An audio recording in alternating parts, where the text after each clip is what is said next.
Hi everybody, welcome to Do You Believe on Paranormal Zone TV. I want to thank you all so much for joining me tonight and my special guest. Tonight, my special guest is... before we start though, if all of those who are new to the show, if you would please subscribe to my channel, I'd appreciate it. And also please don't forget to give the show a like because I have an awesome guest tonight. My guest tonight is Linda Godfrey. She is author and investigator.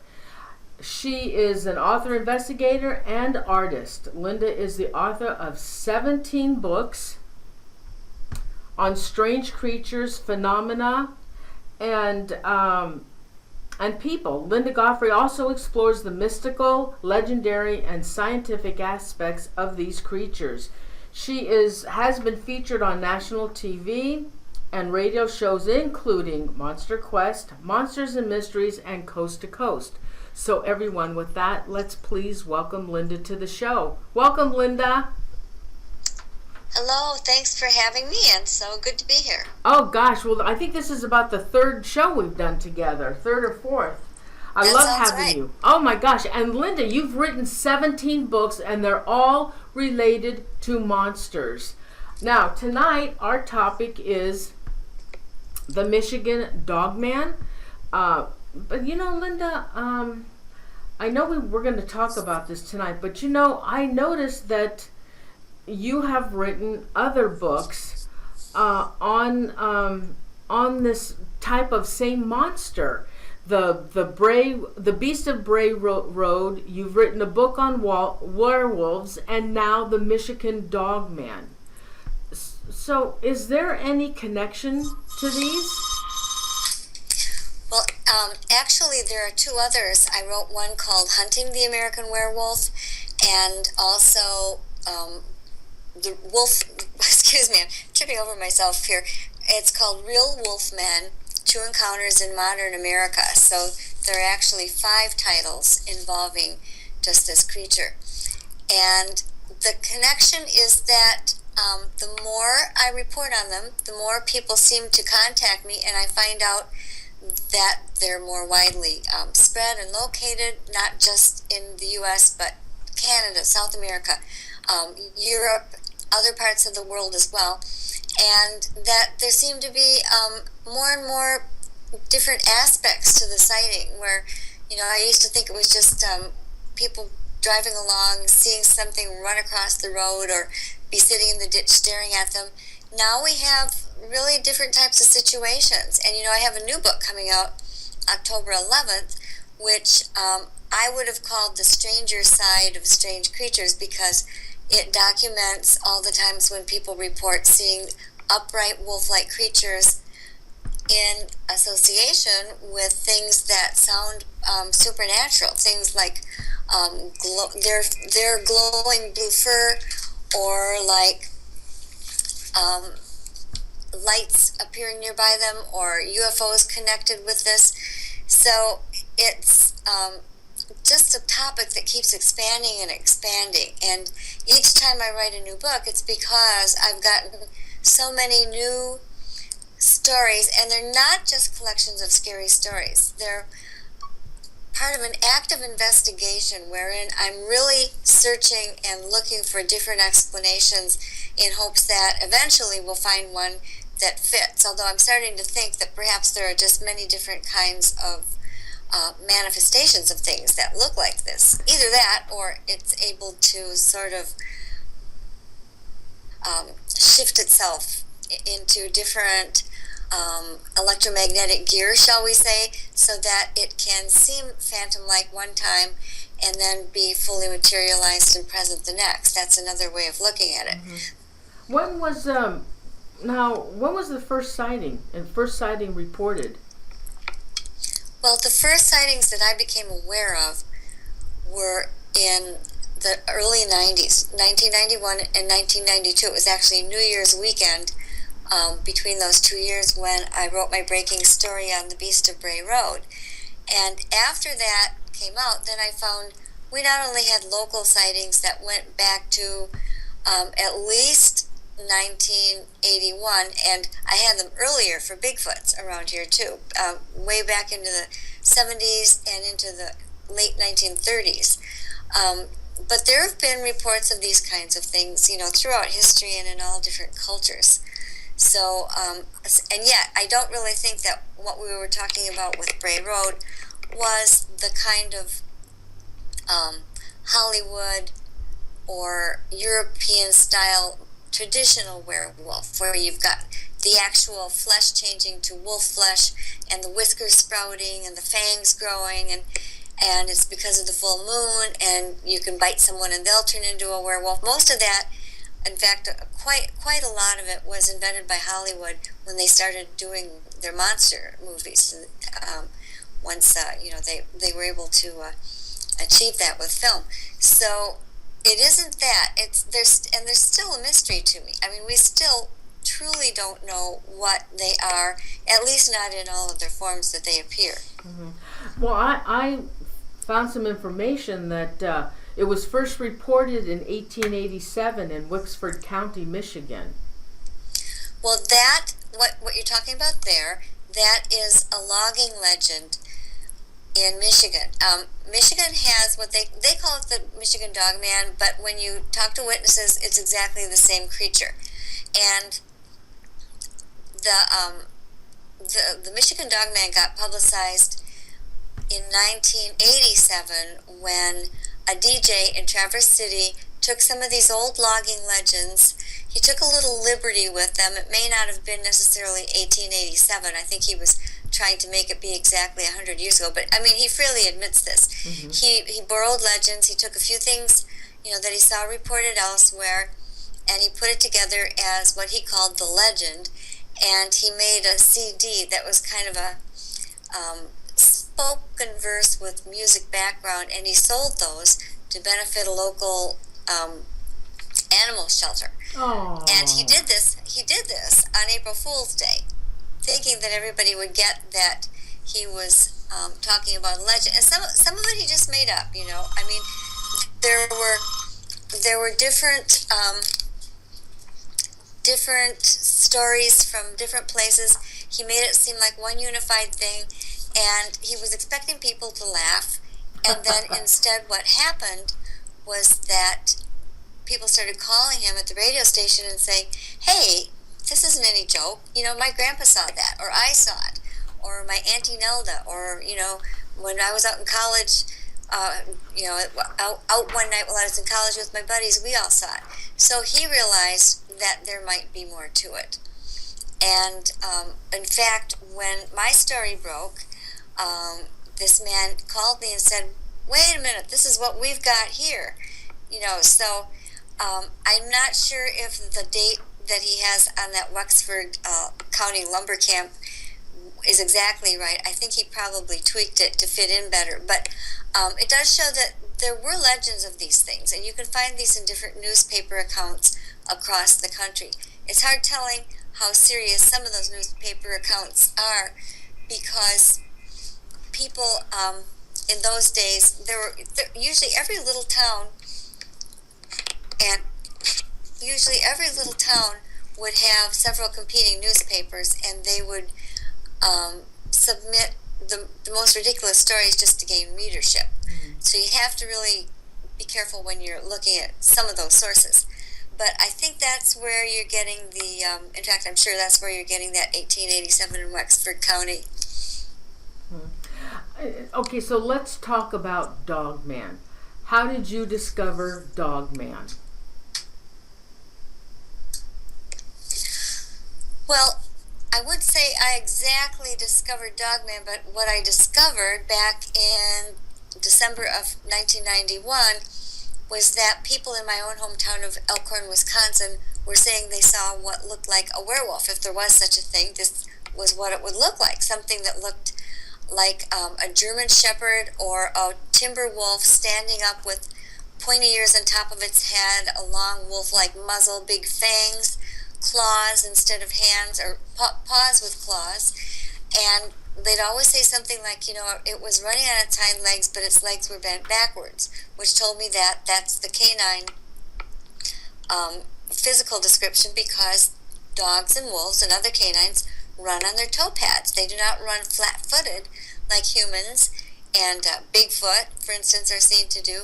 They're up on their toe pads. So what would be our heel and ankle joint that we would expect to be flat on the ground and then see a knee coming forward, for them, that's carried up off the ground and only contacts the ground if they're kind of rearing back to spring or leap or something. And is that the description you're getting from your reports? Right, yes. I still get that description. And I drew, back for my first book, I drew this sketch that was kind of like my forensic sketch of all the witness reports that I'd gotten. I called it the Indigenous Dogman, thinking that perhaps there was some type of wolf that somehow over the millennia adapted, particularly in the Great Plains regions, for walking on its hind feet, maybe so it could see better over the tall prairie grasses, or who knows what may have started it. And is that your drawing, Linda? Is that I'm going to show? Yes. Is that the drawing by you? That's, yes, Yeah. if it says Indigenous Dogman. Yeah, that one you'll see all over the internet because people are continually swiping it and using it because, and I'll call them, they'll say, well, that's the one everybody says it looks like. So it is a copyrighted and you have total permission to use it, but if you're going to put it on your website in your regular artwork, not you personally. Yeah. I mean, no, I have it labeled drawing by Linda Godfrey. Yes. Now there's another one, Linda, I got off your website. It says Wolf. What is that? Is that one where it's standing up right next to a log? Yes. Yeah, that was by Marvin Kirshnick. He was one of the earliest witnesses, and he had that sighting in 1981. He was driving along, and Marv was a machinist for a company in Racine, was driving back from work on Highway 11, which intersects one end of Bray Road, and it was right near that intersection of Highway 11 and Bray Road where he saw this upright wolf-like creature standing and staring at him. It was kind of resting its paws on this log that had been down somehow, or part of a tree. And he said he was so intrigued, he pulled over and he kind of scooched over on the passenger side and just sat there for a couple of minutes looking at it as hard as he could because he just couldn't believe what he was seeing. And he said the thing looked straight back at him. It did not seem scared of him or nervous or tried to run off. And finally, they were sort of having this, stare down to the death sort of thing. And he was the one who broke first. He actually just scooched back over, hit the gas, and left. And he was very much affected by that for a long time. He was or he still is, an artist. And he began creating different types of artwork. And some of them were, he made a larger than life-size witness sketch that I still have. He made sort of like, I'm trying to think of a word for it. He made large wooden sculptures with moving pieces and that looked like werewolves. He made a whole room in his basement of his house, remodeled the walls to look sort of like a cave, and had these pieces down there. So that was the original sketch that he gave me that showed what he saw the very first time. Mm-hmm. Now, I also have an illustration. I believe it's from your son. Mm-hmm. Okay. What is that? Is that a Dogman? Is that the Beast of Bray? The Beast of Bray Road? Where's this one from? Well, if it's the one I'm thinking of, it's used on the cover of my second edition of the Beast of Bray Road book. And again, the Beast of Bray Road, the Michigan Dogman, all of these things generally look the same. When they don't look the same, it's because they seem to have some supernatural connection. Some of them, there's some that are much taller, usually have short black fur, they have red eye shine instead of normal canine yellow-green eye shine. And that type seems to have more of a supernatural cast to it. But the other ones all generally look like what you would expect to see if a timber wolf or a large wolf-dog hybrid stood on its hind legs and ran around. And they very naturally, just as within any given wolf pack, you might see a couple of them that have dark fur, some that are brown furred, there may be even a white furred one, some will be bigger, some will be smaller.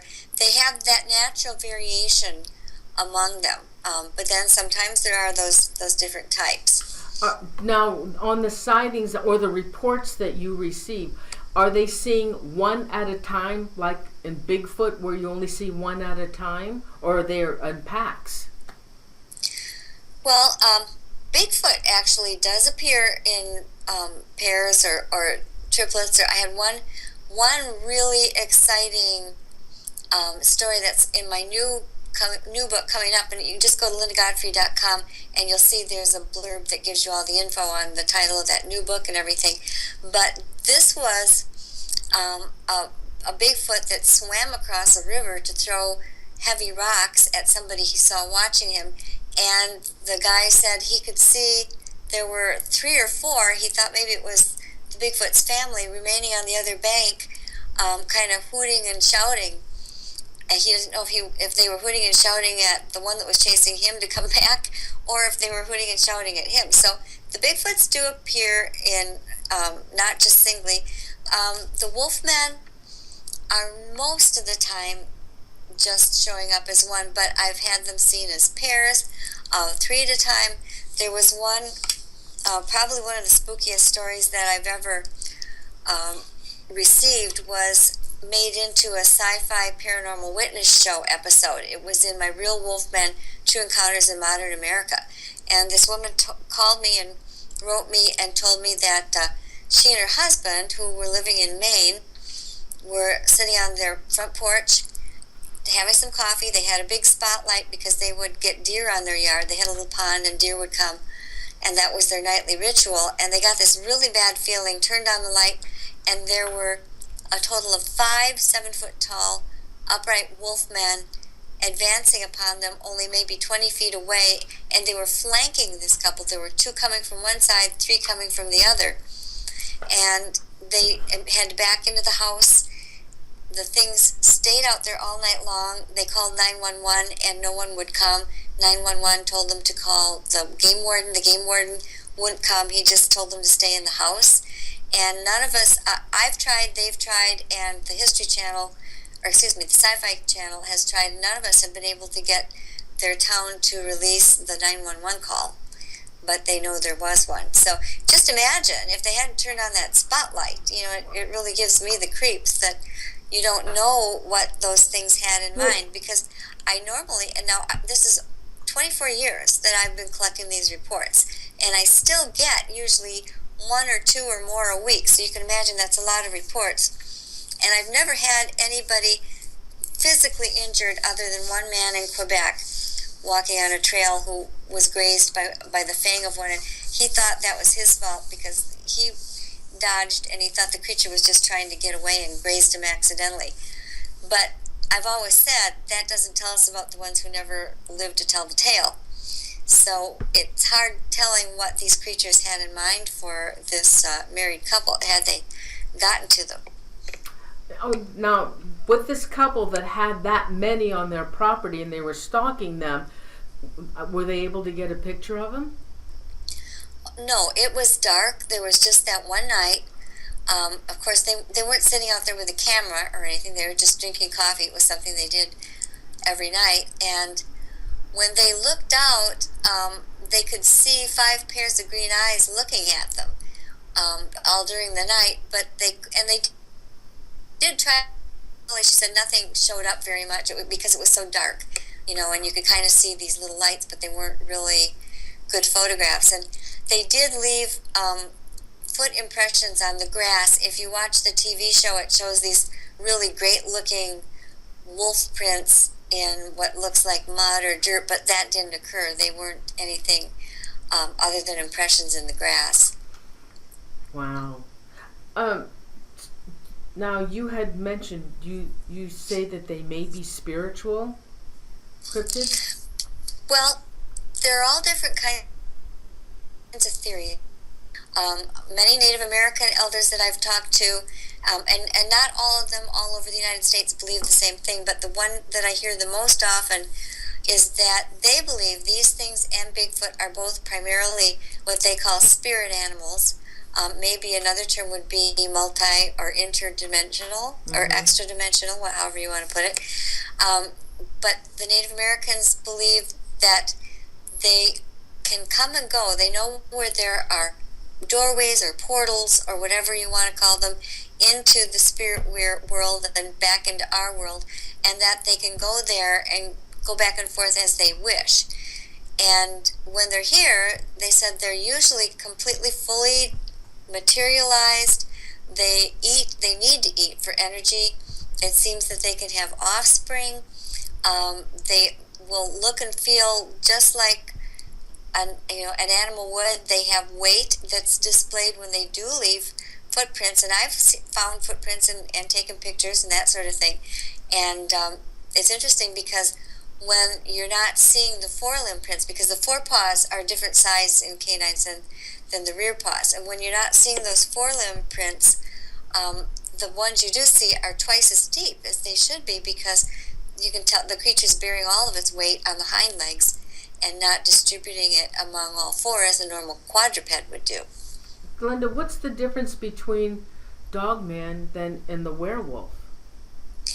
Well, when I hear the word werewolf, I think again of that traditional Lon Chaney, switching flesh, and all the legends and the supernatural aspects to it, where Dogman might or might not be. I noted right from the beginning that any mammal can walk on its hind legs if it's sufficiently motivated to do that, and usually that's either by having damaged or missing forelimbs, or by being trained by some human who gives it wonderful goodies. If it learns to dance the merengue, for instance, or walk around upright. In the wild, they don't normally do that because it's not their regular stance. But it's not inherently a supernatural act. So you can be driving along, you could see one of these upright wolves run across you, across the street, and disappear into some bushes, and it wouldn't necessarily be supernatural. Now, a lot of times, there's the additional factor that, especially when people see one alongside the road and slow up, they'll say they felt that the creature was angry at them. They felt that there was some kind of message emanating from the creature, not in words so much, but they would get this definite feeling that it was saying to them it could jump on the car if it wanted to, it could get them if they wanted to, they shouldn't tell anybody they saw it, that kind of thing.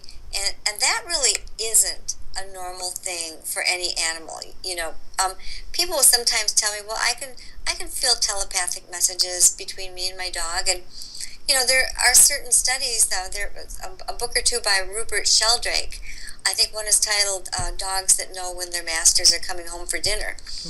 And that indicates there is some type of a psychic link, because people began noticing that when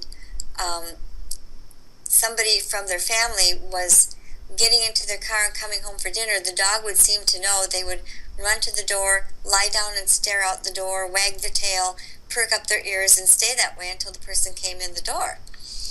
And so that indicates that there may be some kind of a mind-to-mind connection between us and between canines, particularly dogs, that we have this very long social companionship with.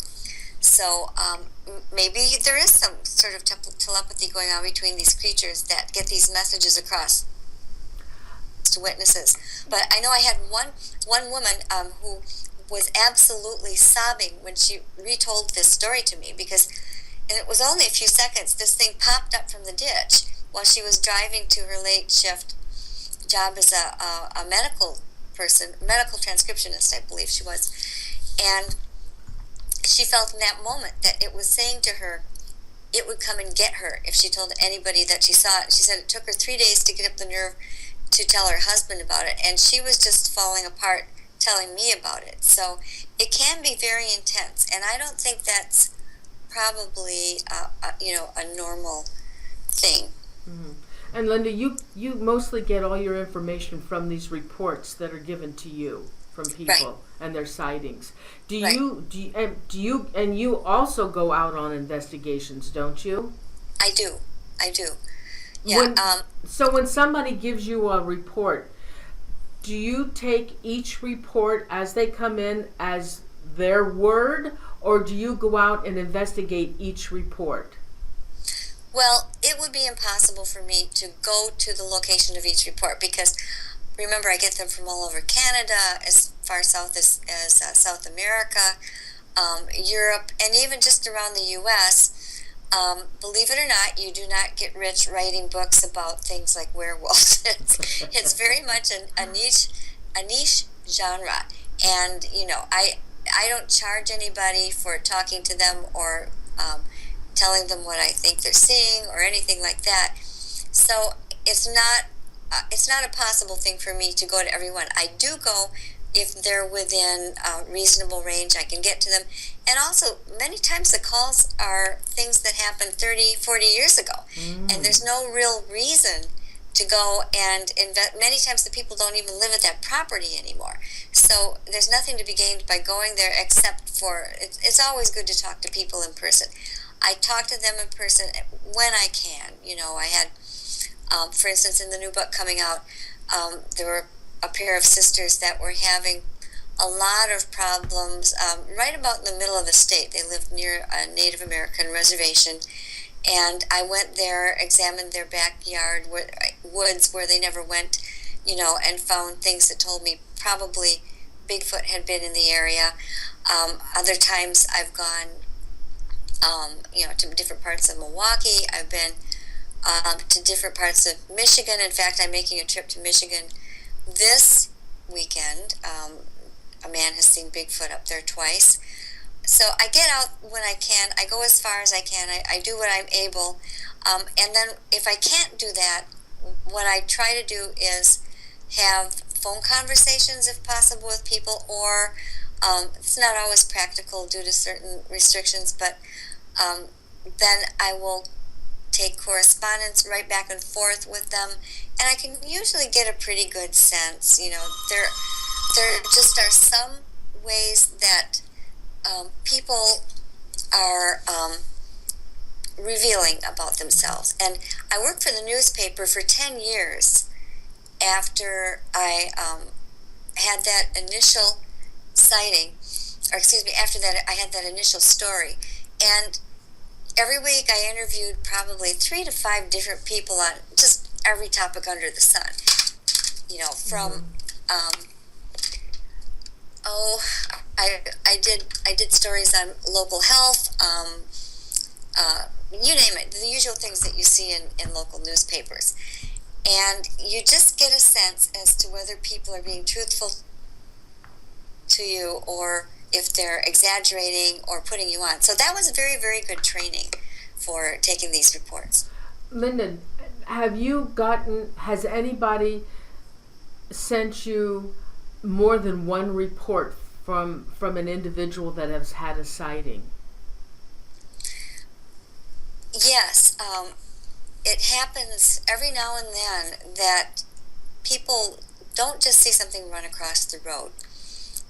They will either they see that and something follows them home, or it'll just start what is called a habituation sort of situation, where something has gotten in the habit of coming to their location and is attracted for some reason by these people, or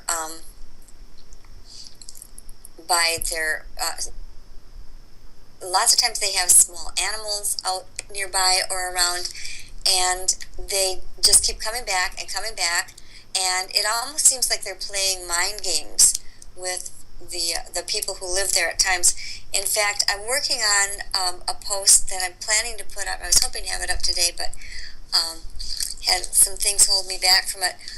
There's a woman in eastern Pennsylvania who's had this going on for 3 years, and it keeps, and I am able usually to help counsel people a little bit over the phone. There are some things that I've learned usually work, and every time she tried something, it would seem to help, but then after a while, it just would come back. And this thing was coming up on her front porch, peeking in her windows. She had one just recently, a week or so ago, and she says sometimes she'll wake up in the middle of the night and she just knows that if she opened the curtain, there would be this face staring back at her. And yeah, it's just kind of a terrifying thing.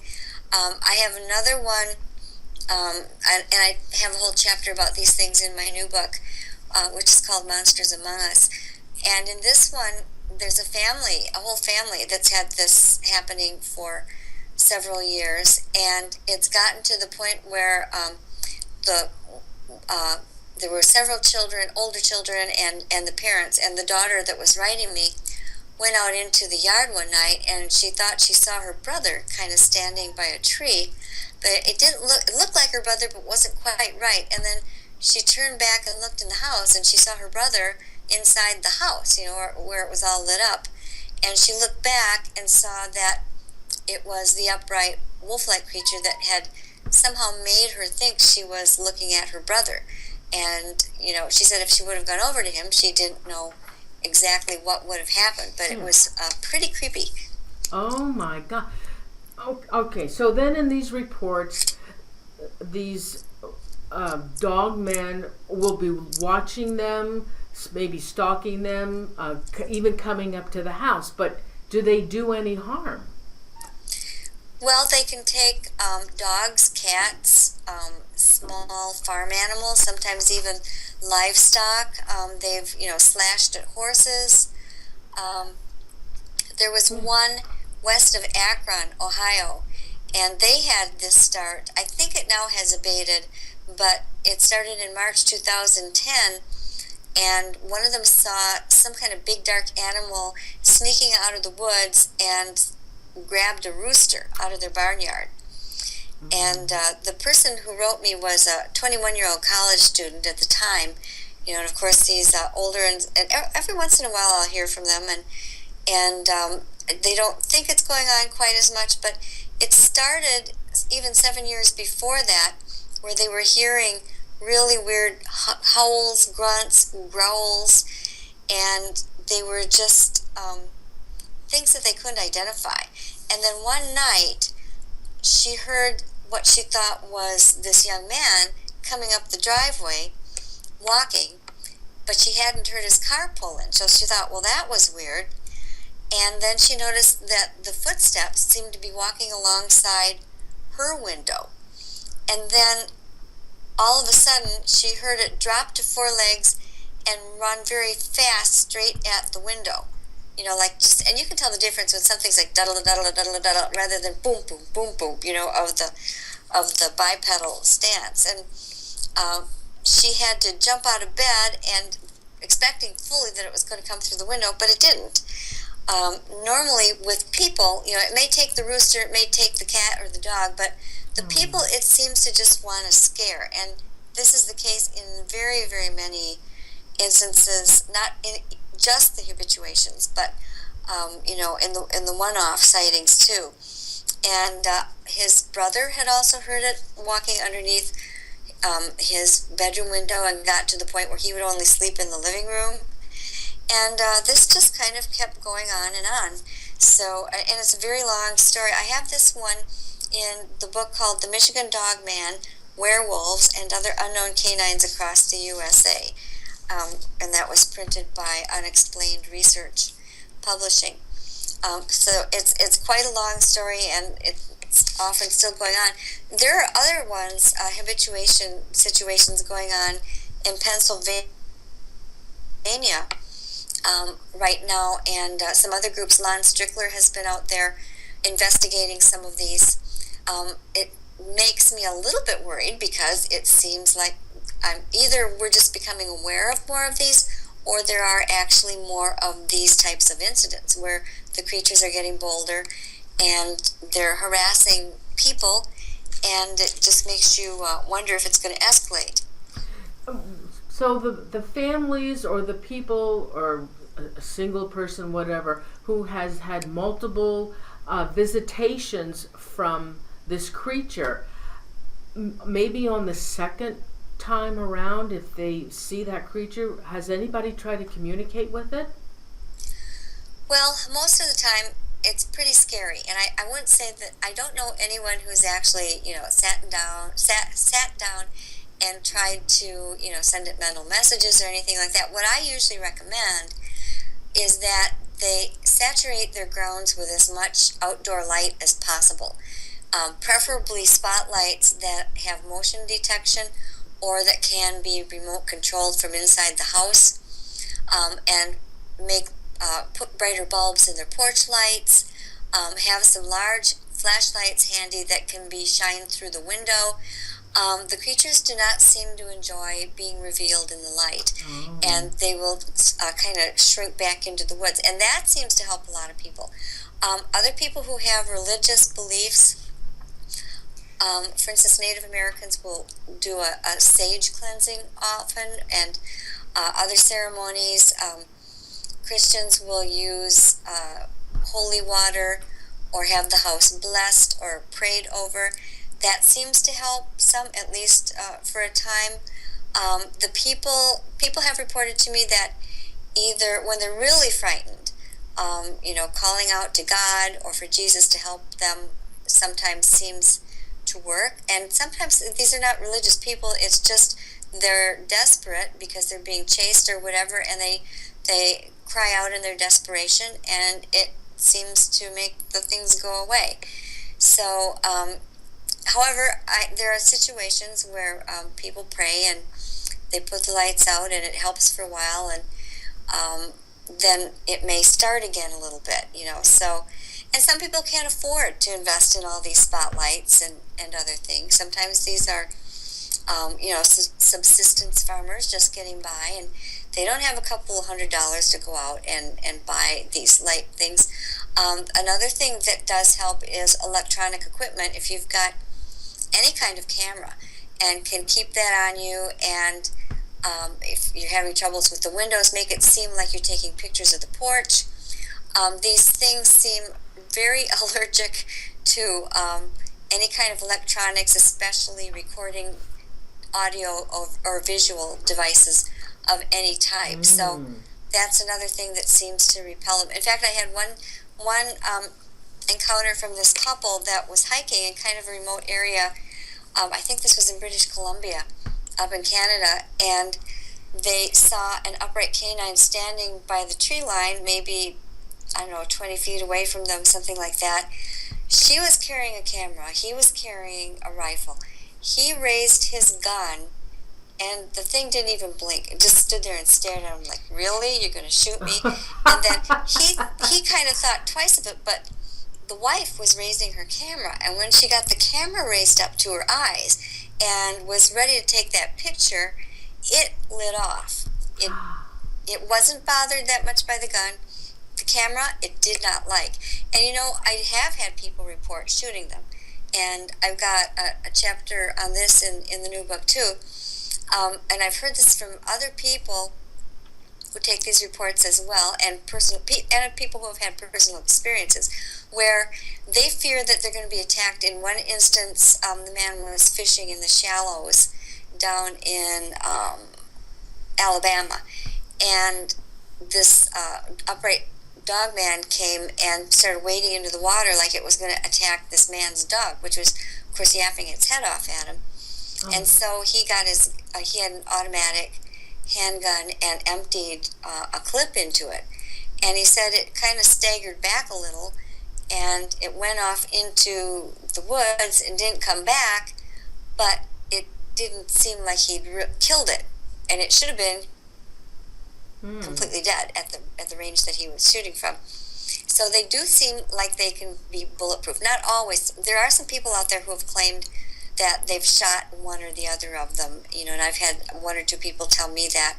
But so if they shot them, obviously they didn't kill them.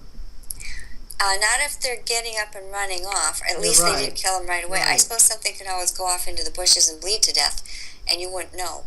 But there wasn't any body that was visible. Do you think they have some kind of intelligence then?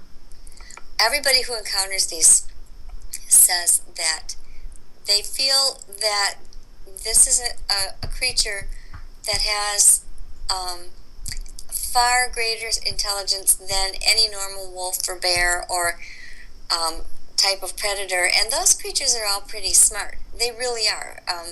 People don't think of bears as being intelligent, but they've recently been measured to be very extremely intelligent in terms of puzzle solving and all that kind of thing. But they also have one other thing, which is that people feel that they're self-aware, which is supposed to be the line between humans and the animals. We're self-aware of ourselves as humans. We can imagine ourselves in the future. We can, see ourselves as separate from other people and things. And animals aren't supposed to have that capability. But with these creatures, with Bigfoot and the Dogman, people who encounter them say they felt that they were looking back at something that was self-aware and that was just as interested in them, not just as a meal, but as a fellow creature as they were in it. And that's just a very uncanny feeling. Now, Linda, you don't think they're shapeshifters, do you? Well, I don't know. I don't rule anything out. And when you say shapeshifter, it's not, to my mind, from the research I've done, the same thing as, again, the traditional werewolf, where you're having all the molecules and corpuscles in your DNA are physically transforming. What I've discovered by reading as much about the Native American shamans and medicine men as I can is that they have more of a developed ability, and some of these things involve magical rituals. I don't know to what extent or how effective they are, but some involve the magical rituals too. And again, that's an area I kind of stop at that point. I don't care to know what they are, but they can use the force of their thoughts to take their either biomagnetic energy or what some people call the astral body, their invisible energy, and pack that into a thought that can become visible to other people. And in some cases it would be sort of like a projection of a wolf suit that would cover their bodies, and then they could walk around and sort of blend with their bodies. And in other cases it might be that they have the power to make something that actually can walk away from their body and go out from them to perform tasks or things without endangering their own selves. And there's a similar thing in Tibet called a tulpa. It's very similar, the thought form. Yeah. And I actually, again, in my new book, I have a pretty shocking example of some witnesses who saw a transformation like this, and they said it wasn't like the Hollywood thing where it shrinks down, you see the fangs coming out, the clothing rips off the body because it's expanding, you're watching the claws. They said in this case it sort of cricked its neck a little bit and let out a hideous scream, and then the next thing they knew, they were looking at this upright, part humanoid, part animal, wolf-like creature. Wow, that's crazy. It really, really was. And these are extremely, I might add, these are extremely credible witnesses. There were more than one. I won't go into the whole story, but it was interesting because, 1 minute it was this clothed person, and then the next minute the clothing was no longer visible, and all they could see was fur covering the person, and then it transformed back, and again, instantaneously, the fur was gone, and it was back to this clothed person, which makes you think it was something like what I call the werewolf thought form suit, where it withered all of a sudden, just like this thing dropped over it. Oh, God, I just had a question for you. Oh, all right, now, I've heard recordings of so-called Bigfoot. Has anybody taken any audio recordings from these creatures? Well, not in cases where they're directly looking at it, to the best of my knowledge, and then also get the audio recording. It usually is that they'll be out of, whatever's making the sound is out of sight, like in a woods or something, and it may be that there have been sightings around there, but you can't completely for sure link the two unless you've got, say, the video of something howling, and you have both the audio and the video together, to my mind. But I have had people who were being sort of preyed upon by these creatures hear them making a noise, but it wasn't a howl. Again, it wasn't like the classic "ow" from the stories. It was more of a very scary growl where the pitch was rising and falling and rising and falling, and just kind of went on. It was like nothing they'd ever heard before. Wow. And I've had different unrelated people make this sound to me over the phone, not knowing each other or that anybody else had heard the same sound. Now, Linda, when these reports of these creatures have been reported, have there been any UFO sightings or reportings in the area at that same time? Yes, that does happen. And in fact, one thing I did, again with a new book, because I've always kind of thought of this, but finally it worked out so that I could do it. Whenever I had a precise enough date, I would go and look up in the online UFO records, either through New Fork or for some reason the main better known one is escaping my mind. But you can go and you can look up for certain counties of every state through an entire timeline as to whether there were any UFO reports. And to my surprise, I found there were in a number of cases, and unbeknownst to the witness usually at the time, it might have been like the day before or right afterward, but I considered it a hit if it was within a couple of days and within a couple of miles of the sighting. Wow. Do you think that it could be related to aliens and UFOs? Well, that's a possibility. I don't think we have any way to know for sure, but it also could be, some people have suggested, I think John Keel was kind of going down this line, the famous late great investigator, famous for the Mothman prophecies. He felt that perhaps the UFOs, the Bigfoots, the upright canines, the gigantic birds, perhaps were all manifestations, spirit force, that maybe there was either a multi-dimensional force that interacts with us and could show up in all of these different shapes depending on circumstances, and that included the UFO.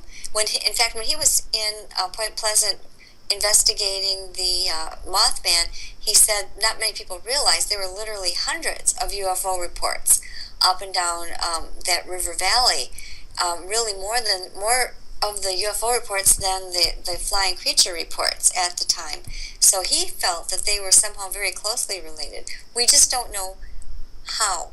I mean, there are many possibilities for the relation, but it doesn't necessarily mean that the Wolfmen are actual aliens from another planet, coming here with UFOs. However, I have had a report from a gentleman was a remote viewer trained by the government, used to work for the government, considered very good in his field. He no longer does. He has another job now. But he felt that he had used my Indigenous Dogman sketch after my first book came out and had remote viewed them, and what he had received as an answer was that these upright wolfmen were somehow scouts from some other either universe or planet or somewhere else that were brought here and dropped to kind of keep tabs on this world, and that could be picked up and taken, So And I've had other instances where people were seeing UFOs and then, or very strange lights, and then the creature showed up too. So, Linda, many but the Dogman, there seems to be an epidemic of sightings. They're being seen all over now. Why? Right. Why all of a sudden? And another thing is, if these sightings have been seen all over, it's why hasn't a body been discovered? But that would probably be the same instance for Bigfoot, because there has never been a body discovered either of Bigfoot. Right, although it's a little different with these things because most of them don't look like anything except a very large canine, with the exception that they have elongated paws that some people say, almost look like kind of primitive hands. They're not really, because they've got claws and they're still paws. They don't have the opposable thumb necessarily. But if you saw a dead one, you'd go, oh, there's a big dead dog or a big dead wolf. And boy, his paws are kind of odd, but he would still appear to be a wolf or a dog to you. You wouldn't know because you didn't see him acting weird. You didn't see him running upright or anything like that. So with a Bigfoot, if you found a dead Bigfoot, you'd know what you had. You'd know that was not a big dead human, although they're very human-like, I believe. But it's a different sort of thing. Now, as to the seeming explosion of Dogman reports, there are, I think, a couple of different reasons. For one thing, they've always been all over. I mean, even my first book, I was giving examples of ones from Pennsylvania and other countries.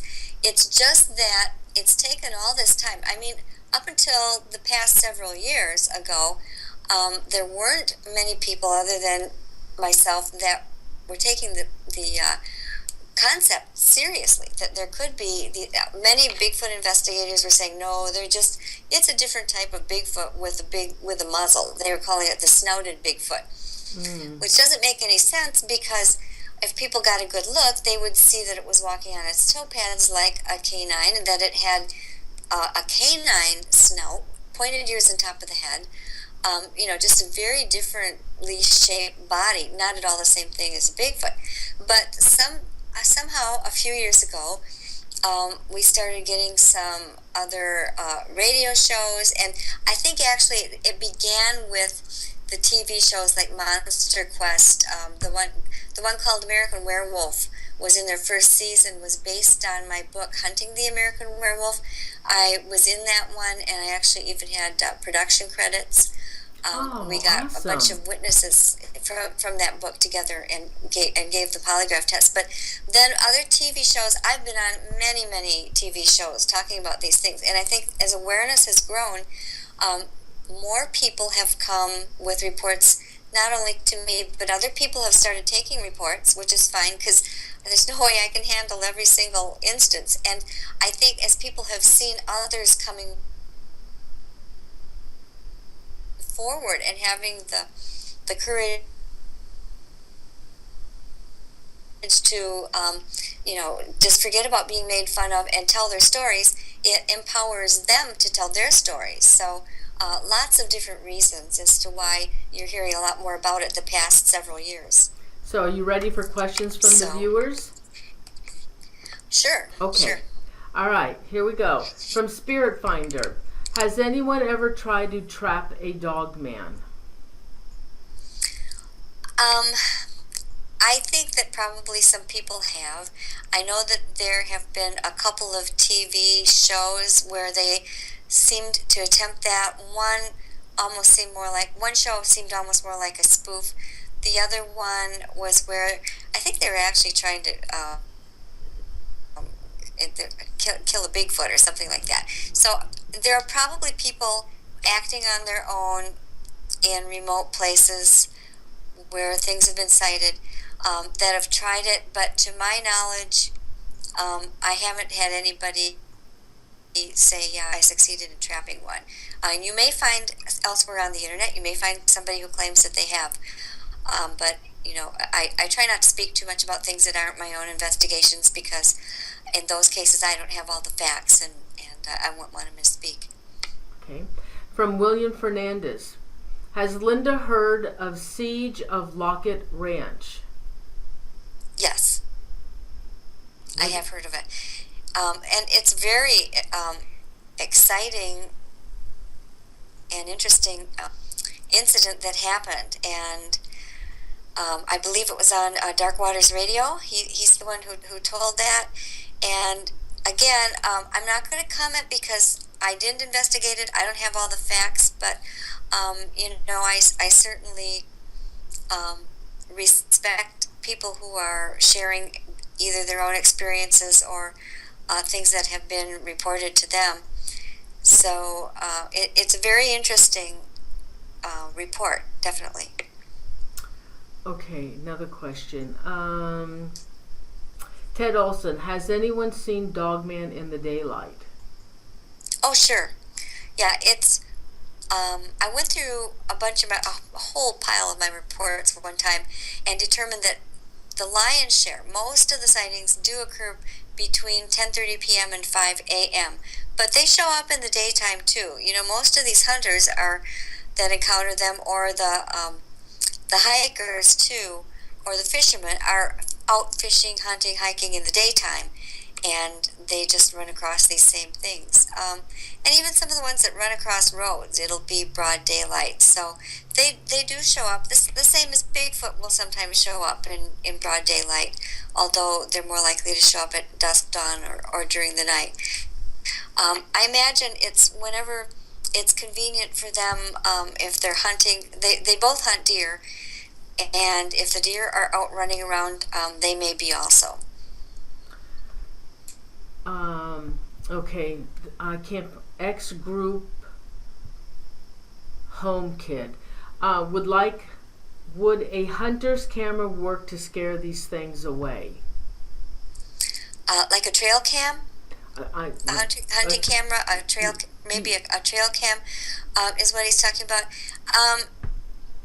I think so. I know I've experimented a lot with a trail cam, putting out things, both kind of oriented toward the Dogman and toward the Bigfoot, and in both cases, they are able to somehow thwart the trail cam every single time. Normal animals will show up. In fact, I've been assisting a property owner for a couple of years here in southeastern Wisconsin, where we had been using deer carcasses until he had to stop because of the spread of chronic wasting disease. But there would be, for instance, a deer carcass that you could see very well and very nicely in test shots on the trail camera, and then all of a sudden there would be this column of kind of translucent, misty looking stuff that would light right over the carcass, and that would stay for maybe half an hour, and when it lifted up, the carcass was gone and you couldn't see what had taken it. Wow. So somehow, and I've had things set out with a trail cam kind of hidden by leaves. I had taken some great pains to disguise it and really tightly belted to a tree. And at different times when the shot came, where one frame there is the thing, the bait lying there, and the next frame it's either black or white or scrambled, or in one instance something actually took that very tightly belted camera and somehow either twisted the tree branch or twisted the camera upward, so it gave a shot of the top of the tree. And then in the next shot, it's back at its normal position, but there's nothing there anymore. Wow. Something took it while it was doing that to it. Oh my God, that's weird, Linda. It is, and it's not just me. I mean, this happens. If anybody's familiar with the Skinwalker Ranch in Utah, when there were scientifically designed experiments going on out there, and they at one time tried a similar thing with 6 trail cams, tightly belted to like telephone poles that were in a circle facing one another, so that nothing should have been able to go in or out without being caught by at least one or more of the cameras. And in this case, the cameras were tapered with their wires cut. They were disabled, and nothing showed up on any of the cameras as to what was doing it. Wow. So I think that kind of answers the question from Carrie. Carrie Y asked, has anyone tried a video or a picture of Dogman? Yeah, it's kind of the same deal, and this doesn't mean I discourage it or think that people shouldn't, because somebody might just get lucky. I mean, we have that Patterson-Gimlin film of the Bigfoot, and you never know when you might be the first one to somehow get a photo that isn't a blob squatch, or a blob dogman, and some people feel that part of the reason may be that these are interdimensional creatures, and that how we're all made up of atoms that vibrate at a certain rate in order to form solid matter. And they feel that if they're from another dimension, maybe the vibratory rate of the atoms in that creature is different enough that they don't register on instruments that are designed to capture solid matter in our universe. All right. There's another question from Joanne Dion. Are police or rangers aware of these creatures? Well, I don't know if all of them are, but I personally know of some that are. And for instance, there's a book in a story in Real Wolfman about a woman who just the year before last had an upright wolf-like creature coming to look in her windows and walking across her backyard. She actually saw it walking across her backyard one night about midnight, and we put up some trail cams too. And she called the police, and to her surprise, they did not call her crazy or anything. They seriously took down her report, encouraged her to call again if it happened. And then one of the policemen later told her that he'd had a call from her neighbor about seeing a very similar creature. So that's one. I personally know two county sheriff's deputies from another county who between them have seen 4 upright canines, mostly once while they were out hunting together, the other times all while they were just doing their rounds. And they've said they are not encouraged to report these things to their upline, and there's kind of a standard thing that everybody's taught to say, which is they say, well, I went out there, I didn't see anything, and that's the report. Let's see. Oh gosh, wait a minute. Got a lot of questions here. I don't know how many questions you want to take, Linda. How are you feeling? So, well, I can go for a little bit here. Okay. So, Royce, my mod, honey, don't take any more questions.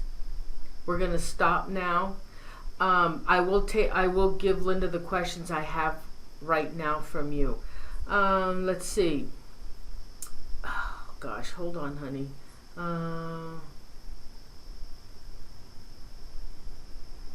Okay, X-Group Home Kid wants to know, how big of a difference have the modern tech of CCTV security cameras made in cryptozoology? Well, you'd think that the security cameras would make a big difference because these things can be urban, and they can show up in places that have 24-hour security cams going. And then, a lot of houses, a lot of private homes now also have the security cams, not just in urban, but in rural areas too. So you would think that these things would show up on them. But again, I have not seen a really convincing final evidence proof type of photo from one of these. The creatures just seem to somehow be aware of whatever type of lighting system is being used, whatever the light range is. I don't know how to explain it. They just can sense it, and they don't put themselves in those places. But again, I think something like that, I have great hopes perhaps for some of these drones, which are quite silent and that may be able to go along and just accidentally catch a picture. I also think the little cameras that can mount on your eyeglass frames, and all you have to do is kind of tap your your finger against your eyeglass frame might be helpful, because lots of times you've got a camera hanging around you. This has happened to me. You have a camera hanging around your neck, and you see something, and by the time you know, turn the camera thing on, put it in the right mode, put it up to your eyes, whatever it is gone. So having something right on your eyeglasses, that's something I've been contemplating purchasing. And body cams are probably a good thing. Dashboard cams. I know some people who are going to those. And if enough people are using these, I think there's every expectation that perhaps we'll get something one of these days. Well, yeah. I mean, because there's so many new monsters that are cropping up all the time. I can't even keep up with them.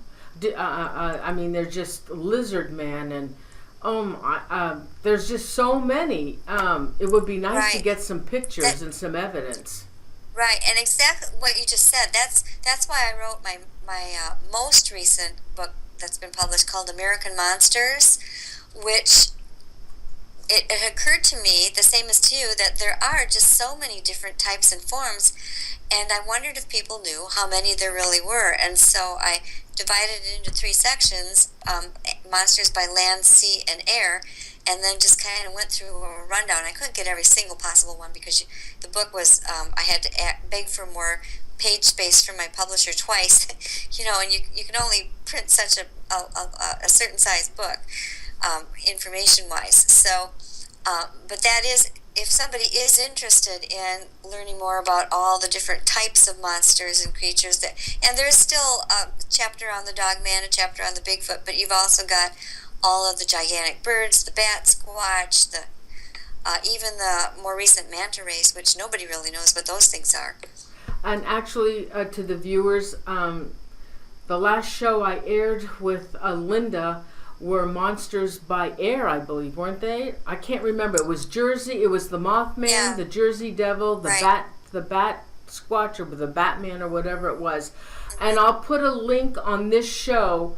If you guys want to watch that show, it was pretty interesting. I'll put a link up on this show so you can watch it. It's in my archives.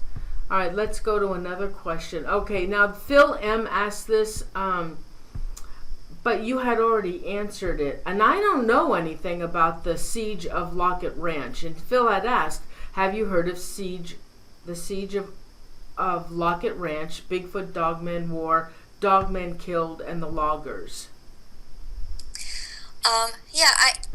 And again, I'm not going to speak to that exact incident because, again, it isn't my own investigation, and you can find plenty on it on the internet if you want. If you want to just Google it and learn the events that happened. But the question that people usually come away with, that they ask me, is, do I think that Bigfoot and Dogman fight and inhabit the same territory?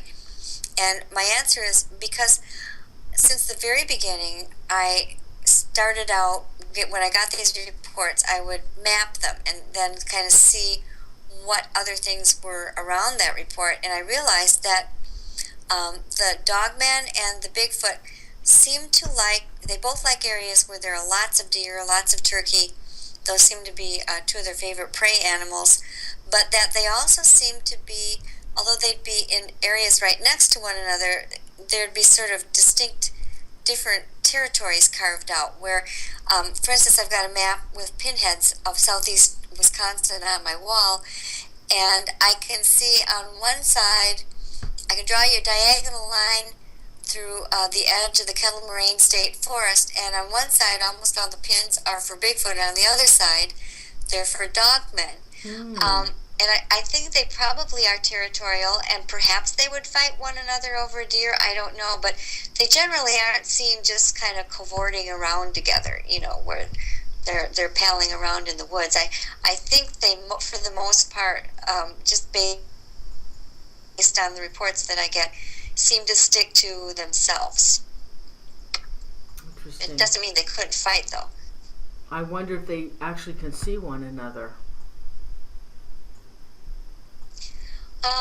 Or are they just in different... I would guess, unless they're from really different places, I would guess that they can. There are some people who believe that they are different manifestations of the same type of, and there's an entity or some type of spirit energy that can appear as either one and morph back and forth from one to the other.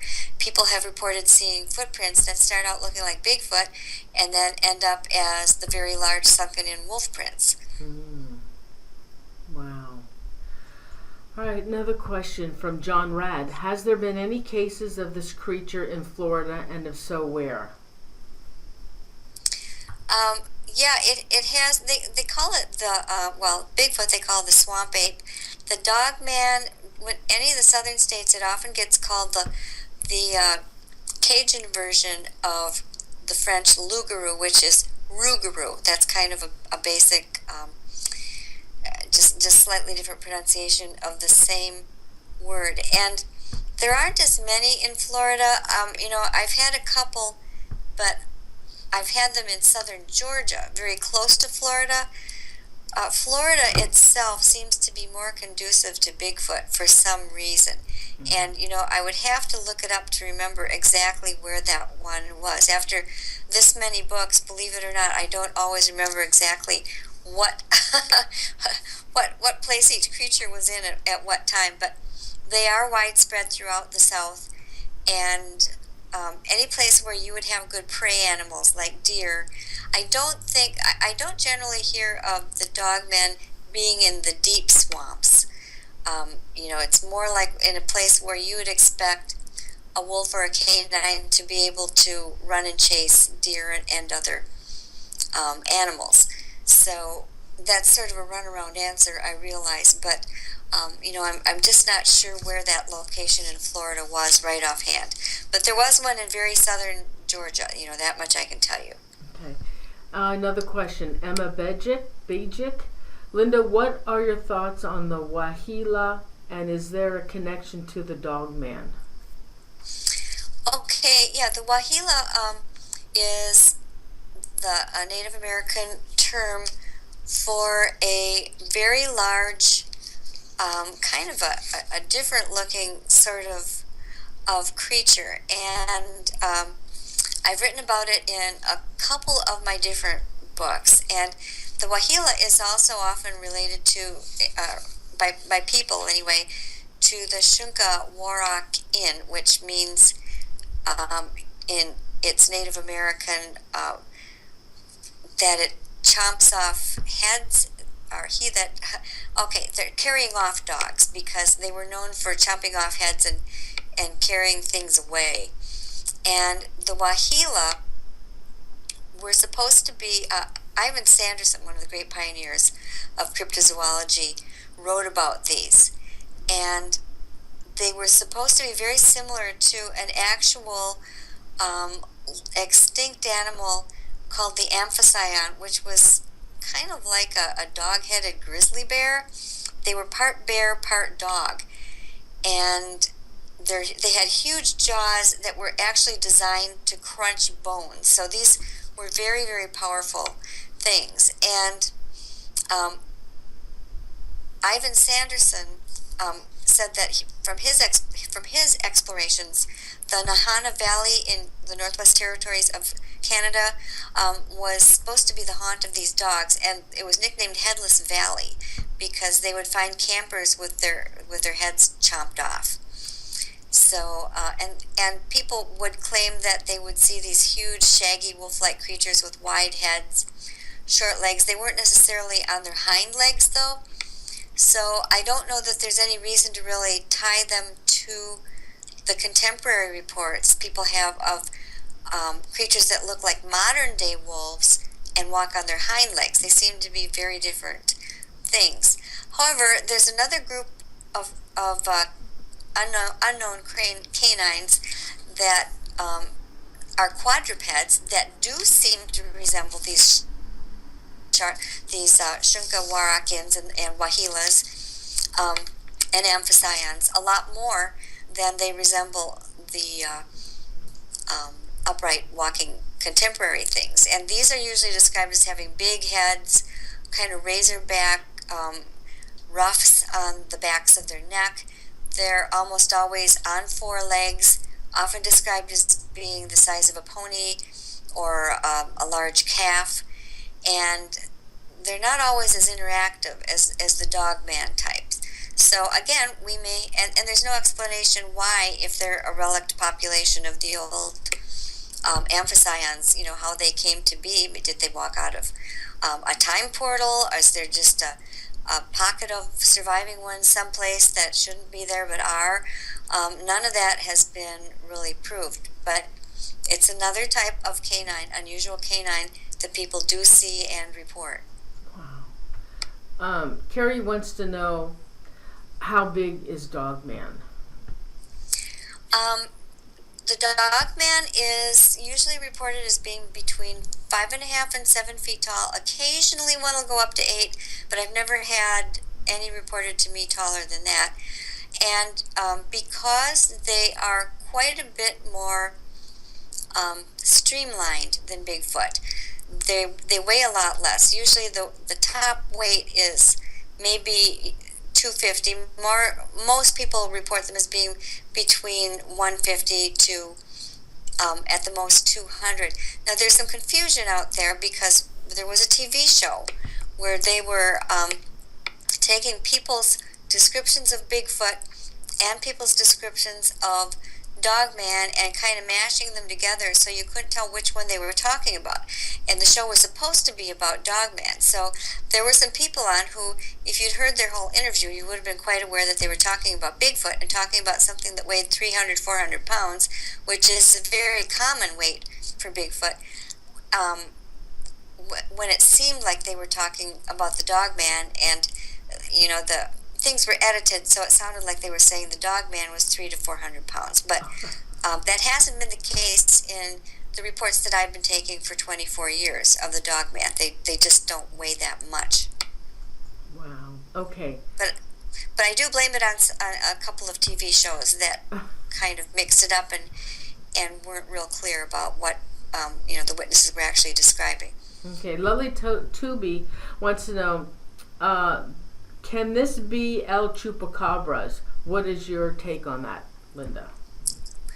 No, I don't think so, because we have two different forms of things that are called chupacabras. One was the things that were being reported in the 60s and 70s and 80s in Puerto Rico and some parts of Mexico and other areas that were sucking blood from goats, which is a totally different behavior than we have of these upright canine animals.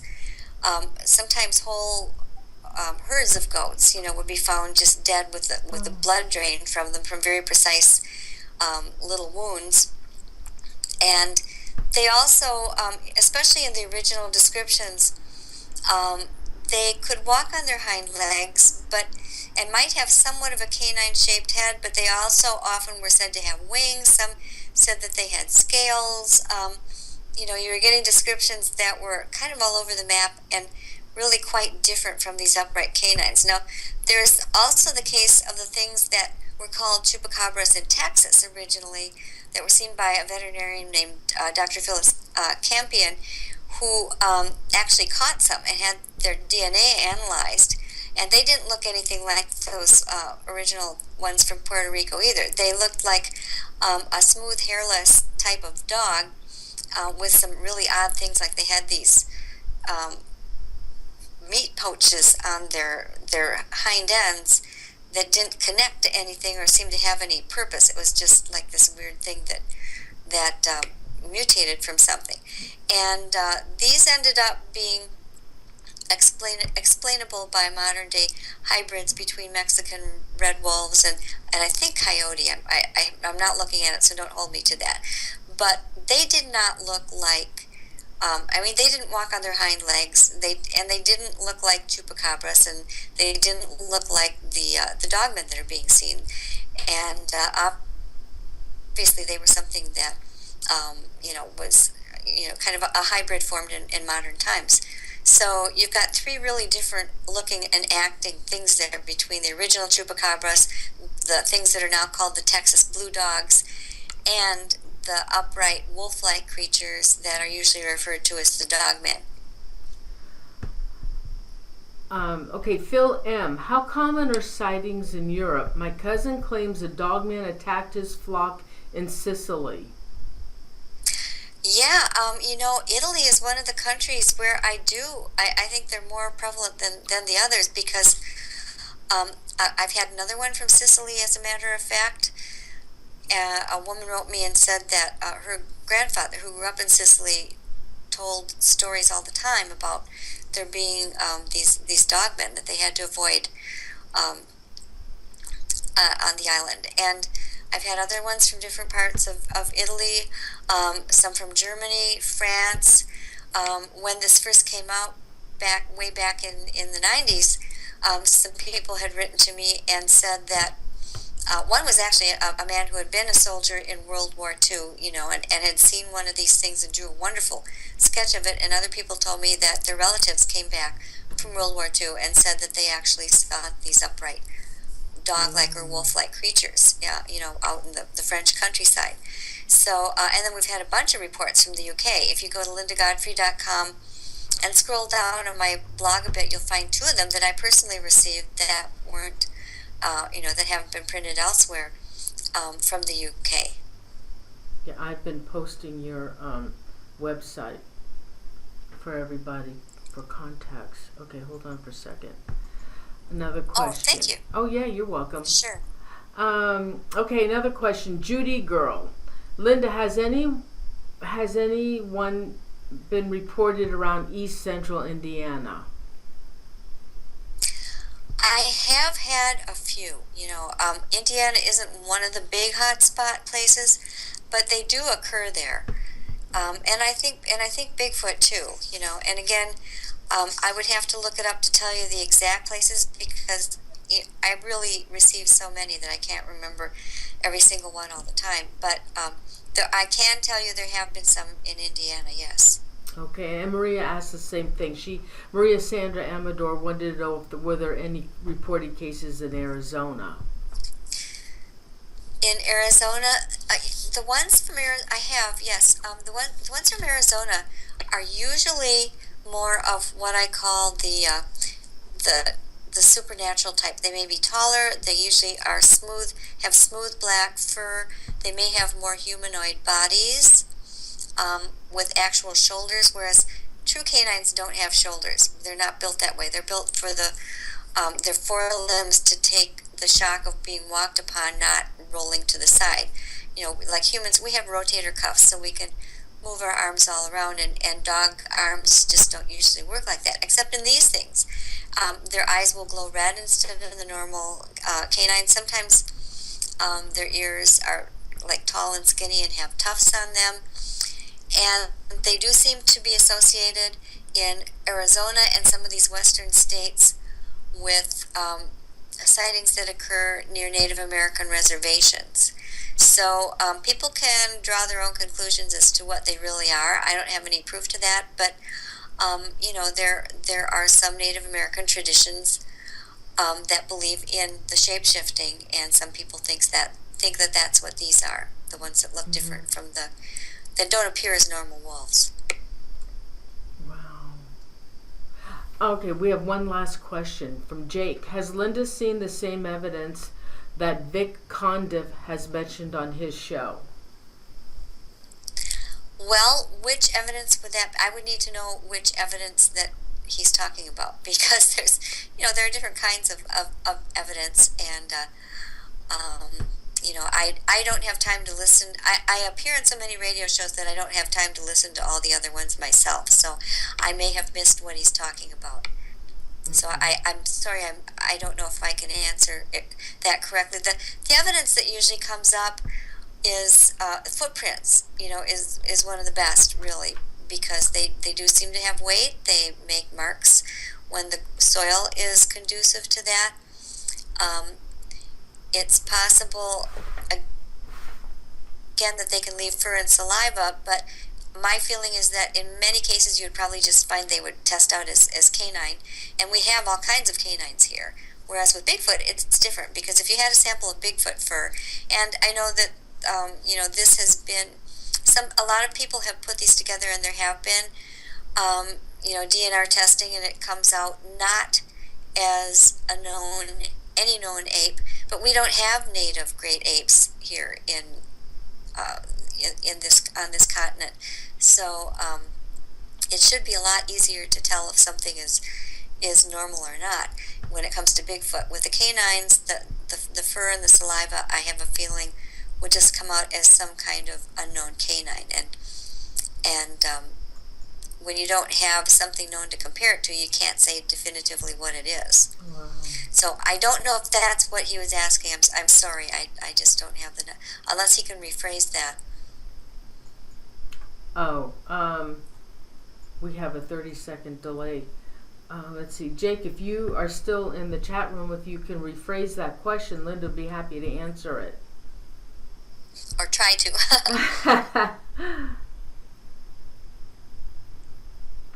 OC. Vic said it's irrefutable evidence that people are so afraid to come out. I'm sorry, could you repeat that? Your voice kind of dropped a little bit. I was trying to read it. He said what? Jake said, Vic said it's irrefutable evidence that people are too afraid to come out, I guess, and talk about it. Whatever that is. Well, I'm sorry, I'm just not sure what evidence he's talking about. So it's, I don't know how I can answer that exactly. If he's talking about footprints, or if somebody, secretly has this great video, I'm not sure what he's talking about. Okay. All right. Linda, thank you so much for being on the show. It was a pleasure again to have you on the show. I am going to put the link up of the last show that you aired with me, and that was also an awesome show and very enjoyable. And now, Linda, okay, so I've showed your link, and I have the top part of your website for everybody to go there with all the information. Linda has 17 books. And Linda, where can these books be purchased? Well, they're all available different places online. Barnes & Noble carries some of them, especially the most recent ones, the Real Wolf Men and American Monsters, and then the new one coming out October 11th. But if you're on my site, you can go to there's an About page, and you'll find clickable book links where you can just click on it and then see where it is. So it makes it real easy. Awesome, Linda. I would love to have you back on the show again. I want to check out that new book of yours. It's American Monsters. Do you have stories in there as well? Scary stories of the reportings that people have sent to you? Yeah, all of my books do. The ones on these subjects. Actually, the new one coming out in October is called Monsters Among Us, and then there's kind of a long subtitle that I can never remember the whole thing. Well, let me see. I've got it right here in front of me. An exploration of otherworldly Bigfoots, wolfmen, portals, phantoms, and odd phenomena. Monsters Among Us is the main title. I wanted to call it The Stranger Side of Strange Creatures, but yes, it has a ton of really unusual stories that most of them haven't been printed elsewhere, that just came in the past few years and kind of wowed me, and I felt like I just had to share, because these are the ones that seem to have associations with otherworldly things. So it's a little different than my other books. Wow. And it's available for pre-order. Again, you can just go right to lindagodfrey.com and see where to click and pre-order it if you want to be one of the first to get a copy. Awesome. Okay, Linda, thanks again so much. I'm glad you're feeling better, and you stuck it out with me tonight. And thanks so much for being on the show, Linda. Thank you. Oh, you're welcome. A pleasure as always, Noreen. And thanks so much for having me. And thanks to all of the people in the chat room and those who ask questions. That always makes it enjoyable. I like those. Awesome. Thank you, Linda. Good night. Good night. Thanks again. You're welcome. Good night.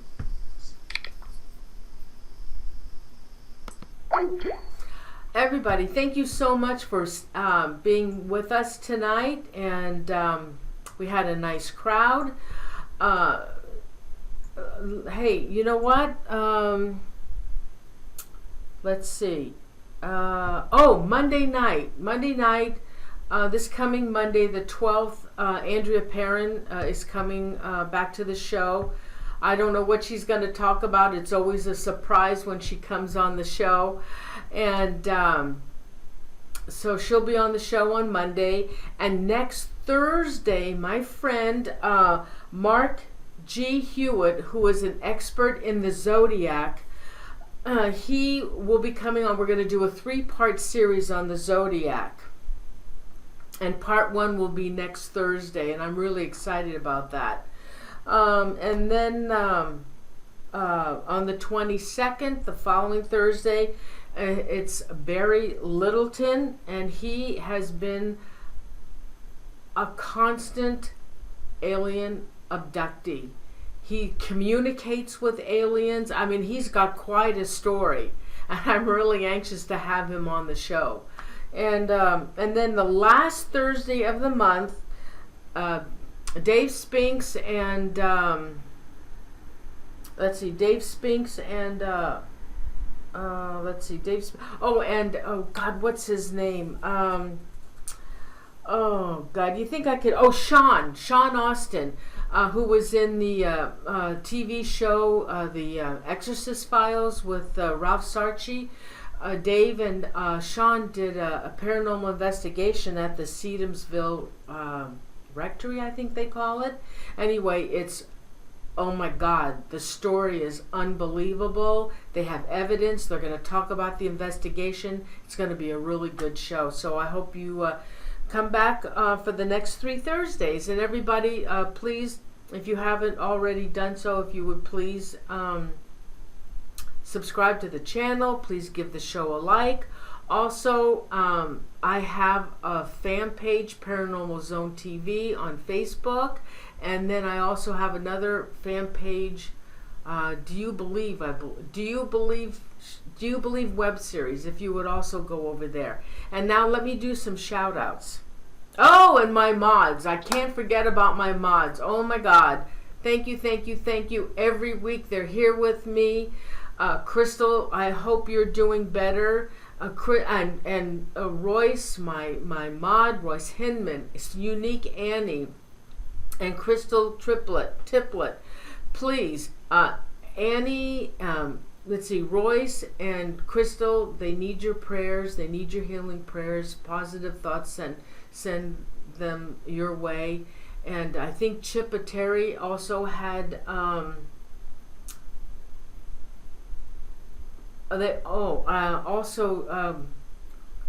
Chippa Terry, I think, had some surgery. Honey, I hope you're okay. Please send positive thoughts her way as well. Dave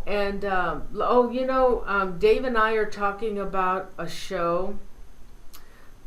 We're talking about a show. We're hashing it around as to what we're going to do, if we're going to do all things paranormal, if we're going to do myths and legends, but we're talking about a show for Monday nights as well.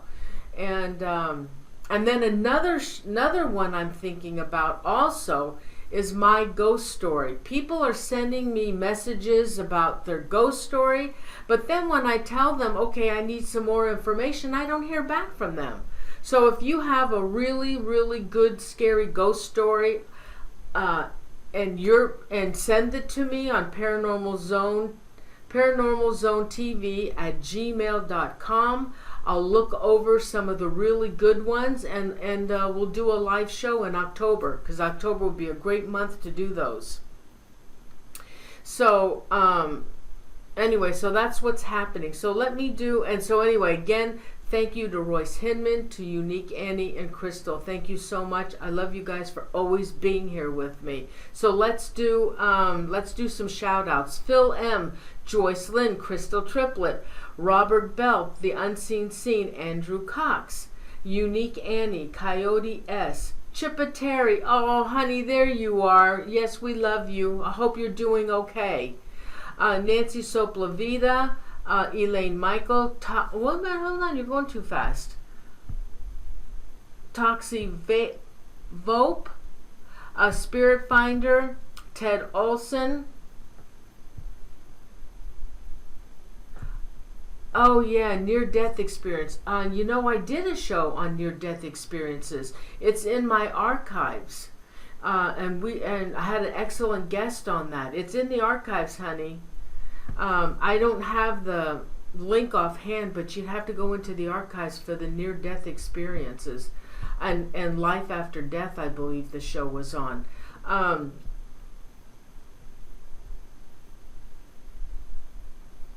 Okay, yes, send your stories to paranormalzonetv@gmail.com, and I'll look them over, and I think we'll do those. If you want to come on Skype or on the phone, we'll talk about it, and we'll do a live show on it, okay? Joanne Gray. Whoops. Oh, God. Let's see. Oh, okay. I lost Joanne Gray. Oh dear. Joanne Gray, Wes Beard, Astral Virgin, Joyce Lynn, Janice Bolt, William Fernandez, Bass Singer 11. Wow. Haven't seen you for a while. Thank you. Per Boogaloo. Hi, honey. Haven't seen you for a while either. Lisa Knox. There you are, Lisa. Janet Wolf. Nancy, I did do a shout out, honey. Nancy Soplavita. Emma Bejic. I'm not sure if I'm pronouncing that, honey. John Rad. Anybody else? Real Psychic. Chipateri. Beat 3 Airspace. Okay, Lully Tooby. Yes, William Fernandez. Athena Curse.